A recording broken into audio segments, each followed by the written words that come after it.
ಇನ್ನು ಕಾಂಗ್ರೆಸ್ನಲ್ಲಿ ಏನಿದ್ರೂ ಕೂಡ ಈಗ ಸಮಾವೇಶದೇ ಚರ್ಚೆ. ಸಮಾವೇಶ ಹೇಗಿರುತ್ತೆ, ಸಮಾವೇಶ ಹೇಗೆ ಮಾಡ್ತಾರೆ, ಇದೆಲ್ಲವೂ ಕೂಡ ಒಂದು ಕಡೆ ಚರ್ಚೆ ಆಗ್ತಾ ಇದೆ. ಒಂದು ಕಡೆಗೆ ಸಿದ್ದರಾಮಯ್ಯನವರ ಸಂಪೂರ್ಣ ಬೆಂಬಲಿಗರು ಇದು ಸಿದ್ದರಾಮಯ್ಯ ಅಭಿಮಾನಿ ಸಮಾವೇಶ ಅಥವಾ ಸಿದ್ದರಾಮಯ್ಯ ಸ್ವಾಭಿಮಾನಿ ಸಮಾವೇಶ ಅಂತ ಮೊದಲೇ ಹೇಳ್ತಾ ಇದ್ರು. ಆದರೆ ಈಗ ಯಾವಾಗ KPCC ಎಂಟ್ರಿ ಕೊಟ್ಟರು ಅದಾದಮೇಲೆ ಈಗ KPCC ಅಧ್ಯಕ್ಷರಾದಂಥ DK ಶಿವಕುಮಾರ್ ಅವರು ಕೆಲವೊಂದಿಷ್ಟು ಪೋಸ್ಟರ್ಸ್ಗಳನ್ನು ಬಿಡುಗಡೆ ಮಾಡಿದ್ದಾರೆ, ಕೆಲವೊಂದಿಷ್ಟು ಸಿಂಬಲ್ಸ್ಗಳನ್ನು ಬಿಡುಗಡೆ ಮಾಡಿದ್ದಾರೆ. ಈ ವಿಚಾರ ಕೂಡ ಹೊರಗಡೆ ನೇರವಾಗಿ ಅಲ್ಲದೇ ಇದ್ರೂ ಕೂಡ ಕಾಂಗ್ರೆಸ್ ಪಕ್ಷದ ಮನೆಯ ಒಳಗಡೆ ತನ್ನದೇ ಆದಂಥ ಸೌಂಡನ್ನು ಮಾಡ್ತಾನೆ ಇದೆ. ಅದರಲ್ಲೂ ಇವತ್ತಿನ ಪೋಸ್ಟರ್ನಲ್ಲಿ ಸಿದ್ದರಾಮಯ್ಯ ಅವರ ಜೊತೆಗೆ ಇನ್ನಷ್ಟು ನಾಯಕರ ಫೋಟೋಗಳನ್ನು ಕೂಡ ಸೇರ್ಪಡೆ ಮಾಡಲಾಗಿದೆ. ಈ ಮೂಲಕ ಇದನ್ನು ಸ್ವಾಭಿಮಾನಿ ಸಮಾವೇಶ, ಪ್ರತ್ಯೇಕ ಸಮಾವೇಶ, ಅಭಿಮಾನಿಗಳ ಸಮಾವೇಶ ಅಂತ ಹೇಳಲಾಗಿತ್ತು, ಅದನ್ನು ಪಕ್ಷದ ವೇದಿಕೆ ಅಡಿ ಎಳೆತರುವಂಥ ಕೆಲಸ ಕೂಡ ಆಗ್ತಾ ಇದೆ.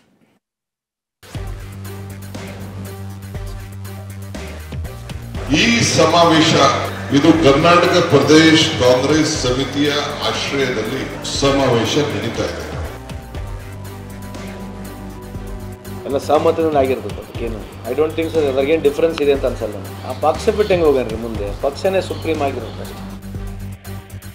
ಇದೇ ಡಿಸೆಂಬರ್ 5ರಂದು ದೇವೇಗೌಡರ ಭದ್ರಕೋಟೆ ಹಾಸನದಲ್ಲಿ ಸಿಎಂ ಸಿದ್ದರಾಮಯ್ಯ ಶಕ್ತಿ ಪ್ರದರ್ಶನಕ್ಕೆ ಎಲ್ಲ ರೀತಿಯ ಸಿದ್ಧತೆ ನಡೀತಾ ಇದೆ. ಅದರಲ್ಲೂ ಸಿದ್ದರಾಮೋತ್ಸವ ಮಾದರಿಯಲ್ಲಿ ಸಿದ್ದು ವರ್ಚಸ್ಸನ್ನ ಮತ್ತಷ್ಟು ಹೆಚ್ಚಿಸಲು ಸಿದ್ದರಾಮಯ್ಯ ಆಪ್ತರು ಸ್ವಾಭಿಮಾನಿ ಹೆಸರಿನಲ್ಲಿ ಸಮಾವೇಶ ಮಾಡೋದಕ್ಕೆ ಕೊನೆ ಹಂತದ ಸಿದ್ಧತೆಯನ್ನ ಮಾಡಿಕೊಂಡಿತ್ತು. ಆದ್ರೆ ಸಿದ್ದರಾಮಯ್ಯ ಆಪ್ತರಿಗೆ DCM DK ಶಿವಕುಮಾರ್ ಶಾಕ್ ಕೊಟ್ಟಿದ್ದಾರೆ. ಈ ಸಮಾವೇಶ ಇದು ಕರ್ನಾಟಕ ಪ್ರದೇಶ ಕಾಂಗ್ರೆಸ್ ಸಮಿತಿಯ ಆಶ್ರಯದಲ್ಲಿ ಸಮಾವೇಶ ನಡೀತಾ ಇದೆ.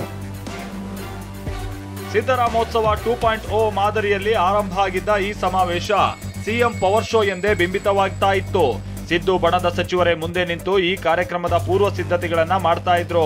ಆದ್ರೆ AICC ಅಧ್ಯಕ್ಷ ಮಲ್ಲಿಕಾರ್ಜುನ ಖರ್ಗೆಗೆ ಬರೆದ ಅನಾಮಧೇಯ ಪತ್ರದ ನಂತರ ಎಲ್ಲವೂ ಬದಲಾಯಿತು. ನಂತರ ಪಕ್ಷದ ವತಿಯಿಂದಲೇ ಕಾರ್ಯಕ್ರಮ ಮಾಡುವಂತೆ ರಾಹುಲ್ ಗಾಂಧಿ ಸೂಚನೆ ನೀಡಿದ್ರು. ಈ ಎಲ್ಲ ಬೆಳವಣಿಗೆ ಬಳಿಕ ಇಡೀ ಕಾರ್ಯಕ್ರಮವನ್ನ DCM KPCC ಅಧ್ಯಕ್ಷ DK ಶಿವಕುಮಾರ್ ಓವರ್ಟೇಕ್ ಮಾಡಿದ್ರು.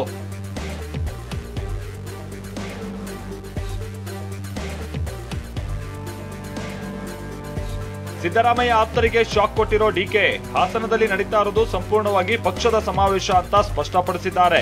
ನಿನ್ನೆ ಸಮಾವೇಶ ಸ್ಥಳಕ್ಕೆ ಭೇಟಿ ನೀಡಿ ಪರಿಶೀಲನೆ ನಡೆಸಿದ ಬಳಿಕ ಸ್ವಾಭಿಮಾನಿ ಸಮಾವೇಶ ಹೆಸರಿನ ಬದಲು ಜನಕಲ್ಯಾಣ ಸಮಾವೇಶ ಅಂತ ಬದಲಾಯಿಸಲಾಗಿದೆ. ಅಷ್ಟೇ ಅಲ್ಲದೆ ಈ ಹಾಸನದ ಸಮಾವೇಶವನ್ನ 6 ಜಿಲ್ಲೆಗಳನ್ನ ಒಳಗೊಂಡಂತೆ ಮಾಡ್ತೀವಿ ಅಂತ ಸಿದ್ದರಾಮಯ್ಯ ಆಪ್ತ ಸಚಿವರು ಹೇಳ್ತಾ ಇದ್ರು. ಆದ್ರೆ ಈಗ DK ಶಿವಕುಮಾರ್ 6 ಜಿಲ್ಲೆಗಳಲ್ಲ, ಹಾಸನ ಜಿಲ್ಲೆ ಮಾತ್ರ ಕೇಂದ್ರೀಕರಿಸಿ ಸಮಾವೇಶ ಮಾಡ್ತಾ ಇದ್ದೀವಿ ಅನ್ನೋ ಮೂಲಕ ಕಾಂಗ್ರೆಸ್ನಲ್ಲಿ ವ್ಯಕ್ತಿ ಪೂಜೆಯಲ್ಲ ಪಕ್ಷ ಪೂಜೆ ಅನ್ನೋ ಸಂದೇಶವನ್ನ ರವಾನೆ ಮಾಡಿದ್ದಾರೆ.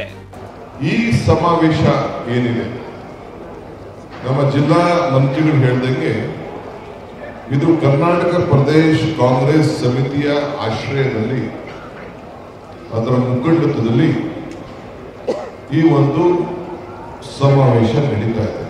ನಾವು ಕಾಂಗ್ರೆಸ್ ಪಾರ್ಟಿ, ನಾನೊಬ್ಬ ಅಧ್ಯಕ್ಷನಾಗಿದ್ದೇನೆ, ನನ್ನ ಮುಖ್ಯಮಂತ್ರಿ ಚರ್ಚೆ ಮಾಡಿದ್ದಾರೆ, ಬೇರೆ ಮಿನಿಸ್ಟರ್ಗಳು ಚರ್ಚೆ ಮಾಡಿದ್ದಾರೆ. ನಾನು ಮಾತಾಡೋಕ್ಕಿಂತ ಮುಂಚಿತವಾಗಿ ಇಲ್ಲಿ ಯಾರು ನಮ್ಮ ಡಿಸ್ಟ್ರಿಕ್ಟ್ ಮಿನಿಸ್ಟರ್ ಇದ್ದಾರೆ, ಅವರೇನು ನಿಮ್ಗೆ ಸಂದೇಶ ಕೊಟ್ಟಿದ್ದಾರೆ, ಅದರ ಮೇಲೆ ಮಿಕ್ಕಿದ ಚರ್ಚೆ ಬೇಡ.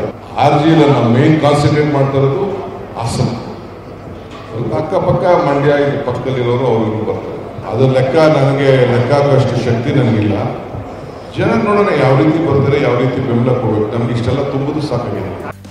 ಈ ಮಧ್ಯೆ ಹಾಸನದಲ್ಲಿ ಡಿಸೆಂಬರ್ 5ರಂದು ನಡೆಯಲಿರುವ ಜನಕಲ್ಯಾಣ ಸಮಾವೇಶದ ಪೋಸ್ಟರ್ ಬಿಡುಗಡೆ ಮಾಡಲಾಗಿದೆ. KPCC ಪೋಸ್ಟರ್ ಬಿಡುಗಡೆಗೊಳಿಸಿದ್ದು ಸಿದ್ದರಾಮಯ್ಯ ಸಮಾವೇಶ ಇದೀಗ ಕಾಂಗ್ರೆಸ್ ಸಮಾವೇಶವಾಗಿ ರೂಪುಗೊಂಡಿದೆ. ಪೋಸ್ಟರ್ನಲ್ಲಿ ಒಂದ್ ಕಡೆ ಇಂದಿರಾ ಗಾಂಧಿ, ಮಲ್ಲಿಕಾರ್ಜುನ ಖರ್ಗೆ, ರಾಹುಲ್ ಗಾಂಧಿ ಫೋಟೋ ಹಾಕಲಾಗಿದೆ. ಮತ್ತೊಂದ್ ಕಡೆ ಸುರ್ಜೇವಾಲಾ, DK ಶಿವಕುಮಾರ್ ಫೋಟೋ ಜೊತೆ ಸಿದ್ದರಾಮಯ್ಯ ಫೋಟೋ ಸೇರ್ಪಡೆ ಮಾಡಲಾಗಿದೆ. ಸಿದ್ದರಾಮಯ್ಯ ಬದಲಾಗಿ ಗ್ಯಾರಂಟಿ ಯೋಜನೆಗಳನ್ನೇ ಹೈಲೈಟ್ ಮಾಡಲಾಗಿದೆ. ಹಾಸನ ಸಮಾವೇಶದ ಬಗ್ಗೆ ಮಾತನಾಡಿರುವ ಸಚಿವ ಸಂತೋಷ್ ಲಾಡ್, ಎಲ್ಲರ ಸಹಮತದಿಂದ ಸಮಾವೇಶದ ಹೆಸರು ಬದಲಾವಣೆ ಮಾಡಿರಬಹುದು, ಡಿಫರೆನ್ಸ್ ಏನು ಕಾಣಿಸ್ತಾ ಇಲ್ಲ, ಪಕ್ಷವೇ ಸುಪ್ರೀಂ ಅಲ್ವೇ ಅಂತ ಹೇಳಿದ್ದಾರೆ. ನಾನು ನಿನ್ನೆನೆ ಬಂದಿದ್ದೀನಿ, ನನಗೆ ಸಂಪೂರ್ಣ ಮಾಹಿತಿ ಇಲ್ಲ. ಬಟ್ ಏನಾದರೂ ಸರ್ಕಾರ ಇವತ್ತು ನಮ್ಮ ವಿಶೇಷವಾಗಿ ನಮ್ಮ ಪಕ್ಷದ ವತಿಯಿಂದ ಮಾಡ್ತೀವಿ ಅಂತಂದ್ರೆ ಖುಷಿ ಇದೆ. ಅದಕ್ಕೆ I don't think so there should be any problem. ಎಲ್ಲ ಸಹಮತದಿಂದ ಆಗಿರ್ಬೇಕು. ಅದಕ್ಕೇನು ಐ ಡೋಂಟ್ ಥಿಂಕ್ ಸೊ ಅದ್ರಾಗೇನು ಡಿಫ್ರೆನ್ಸ್ ಇದೆ ಅಂತ ಅನ್ಸಲ್ಲ. ಆ ಪಕ್ಷ ಬಿಟ್ಟು ಹೆಂಗೆ ಹೋಗ್ಯಾನ್ರಿ, ಮುಂದೆ ಪಕ್ಷನೇ ಸುಪ್ರೀಂ ಆಗಿರುತ್ತೆ ಅಷ್ಟೇ. ಡಿಸೆಂಬರ್ 5ರಂದು ಹಾಸನದಲ್ಲಿ ನಡೆಯಲಿರುವ ಸಮಾವೇಶದಲ್ಲಿ 3 ಲಕ್ಷ ಜನ ಸೇರೋ ನಿರೀಕ್ಷೆ ಇದೆ.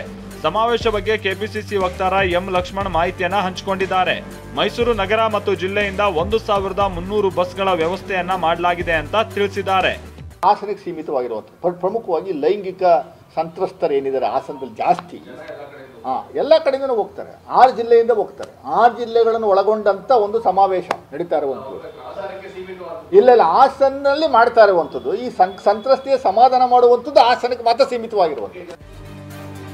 ಉಪಚುನಾವಣೆ ಗೆದ್ದ ಬಳಿಕ ಸಿಎಂ ಸಿದ್ದರಾಮಯ್ಯ ವರ್ಚಸ್ಸು ಹೆಚ್ಚಿಸುವುದಕ್ಕೆ ಸ್ವಾಭಿಮಾನಿ ಸಮಾವೇಶದ ಹೆಸರಿನಲ್ಲಿ ಶಕ್ತಿ ಪ್ರದರ್ಶನಕ್ಕೆ ಸಿದ್ದರಾಮಯ್ಯ ಆಪ್ತರು ಸಜ್ಜಾಗಿದ್ದರು. ಆದರೆ ಸಮಾವೇಶದ ಹೆಸರು ಬದಲಿಸುವ ಮೂಲಕ ಡಿಕೆ ಶಿವಕುಮಾರ್ ಬಿಗ್ ಕೌಂಟರ್ ಕೊಟ್ಟಿದ್ದಾರೆ. ಜೊತೆಗೆ ಸಮಾವೇಶದ ದಿಕ್ಕನ್ನೇ ಬದಲಿಸಿದ್ದಾರೆ. ಸುನಿಲ್, ಟಿವಿ9 ಬೆಂಗಳೂರು.